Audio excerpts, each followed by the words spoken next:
Ice. In ancient times, it was considered a very important and rare substance that was highly sought after for its unique cooling and preservative properties. It was even seen as a delicacy when properly prepared in many early societies as well, and enjoyed by royal figures such as Emperor Nero of Rome. Today it's become known as a daily necessity we use to cool our drinks. Okay, I really gotta put this down. But ice has also found its way into many of our video games. If you're a fan of platformers, you'll no doubt be familiar with the concept of the ice level or ice world that's become a standard for the genre, and is a rather divisive topic in the gaming community. As far as I can tell, the leading opinion seems to be that ice levels are not enjoyable, or at the very least that they are not everyone's favorite part of standard platformers. However, as you might have guessed based on the title of the video, I very much enjoy ice levels in my platformers. And with this video, I'd like to describe why ice levels and ice worlds are usually my favorite part of these platformers, and maybe even give some of you guys out there who don't really enjoy them a different perspective on the matter. So sit back, chill out, and let's talk about why I really like ice levels. The first thing you'll most likely notice when entering an ice level is probably the first thing we should talk about here, and that is of course the visual aesthetic. In my opinion, when it comes to platformers, variety is key. No one wants to play the same level over and over again. So when developers set out to make an experience that's enjoyable from start to finish, mixing things up on the regular is the name of the game. And one of the many ways we've seen them mix things up is through the game's visual aesthetic. This is why we often see things like fire levels, desert levels, and of course ice levels in many of our platformers, be it 2D or 3D. But in my opinion, of the various recurring themes for platformer level visual aesthetic, it is none other than ice levels that look the most appealing. I know that for me, when I look at an ice level, it always brings back that warm, fuzzy feeling I'd feel while playing outside in the snow as a kid, and I'm sure that's something that a lot of you out there can relate to. Even if you grew up in an area where it didn't snow in the winter, I'm almost certain you still had some level of attraction to snow as a kid. Maybe even more so than people that grew up with snow because you couldn't experience it as often. Kids just love snow, and in my opinion, that love for snow, that magical sense of wonder we feel when we watch it fall as kids, carries over to adulthood in many cases. At the very least, I know it did for me. And this applies not only to real life, but video games as well. I feel that same magical feeling I feel when watching snow fall in real life when I play through an ice level in a platformer, or just any video game in general really. And this is the main reason that I think ice levels usually have the best visuals of any level in a given game. But if you need something a little more concrete than just a feeling the visuals evoke, then let's look at an actual example of an ice level, and I'll tell you specifically why I like it so much. So I decided to go with one of my personal favorite games, and one I'm sure many of you are very familiar with, Mario 64. And when it comes to ice levels in Mario 64, we are of course talking about my favorite level in the game, Cool Cool Mountain. So the first thing I'd like to talk about here are the trees. I always love to see trees in snow and ice levels because you get that great snow-covered look that in my opinion pretty much always looks cool. I personally prefer trees in my ice levels over the more Arctic style of no trees because they bring some contrasting colors to the typically very white and blue aesthetic of ice levels. And I'm happy to say that, like Mario 64, many platformers do include trees and other types of foliage in their ice and snow levels. The next thing I'd like to mention are the characters we see in an ice level. In my opinion, in platformers that feature a dynamic where each level or world has its own characters, it is more often than not the ice levels that have the best characters. There's just so many really iconic and beloved animals and other types of creatures that have their roots in snowy regions of the world, and many game developers have taken advantage of this fact over the years. For example, in Mario 64, we have the blue penguins that were always a favorite of mine, as well as the snowmen, which are just downright adorable. And lastly, we have the structures that can be found in ice levels. Once again, in the case of Mario 64, we see a log cabin-like structure with a big chimney that is one of the focal points of the level. And like we saw with the trees, this is another example of the contrast often seen in ice levels, not only through the colors of the buildings, but the feelings they bring up. For example, the log cabin in Cool Cool Mountain seems like a very warm place to be with its large chimney and snow-resistant structure. Just looking at this building brings up feelings of warmth and coziness.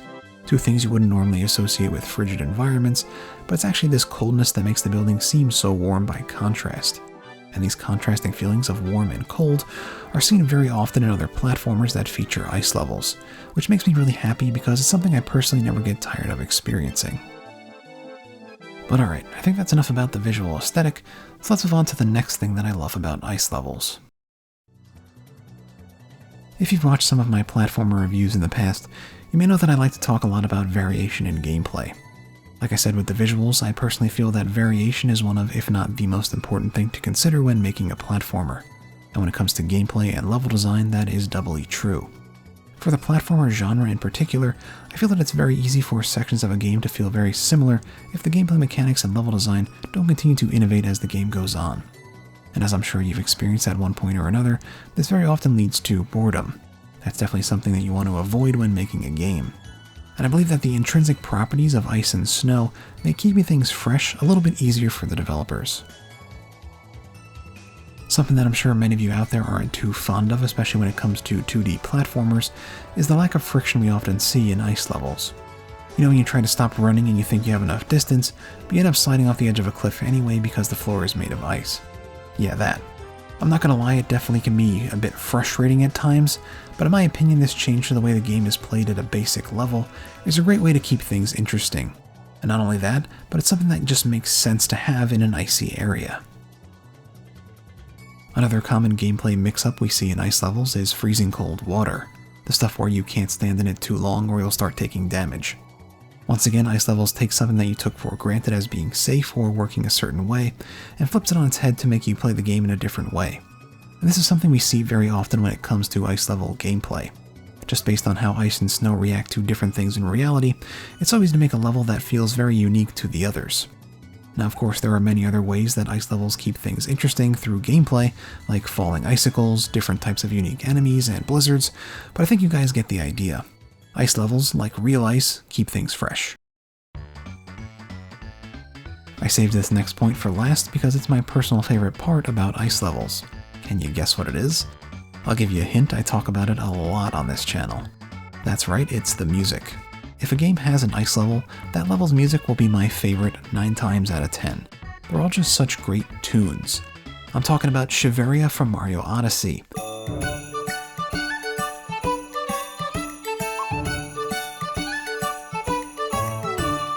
I'm talking about Freezeezy Peak from Banjo-Kazooie.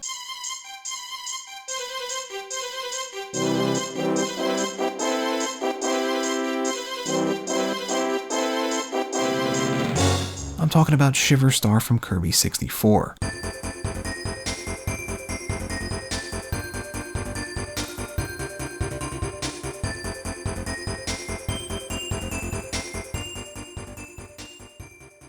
All absolute bangers.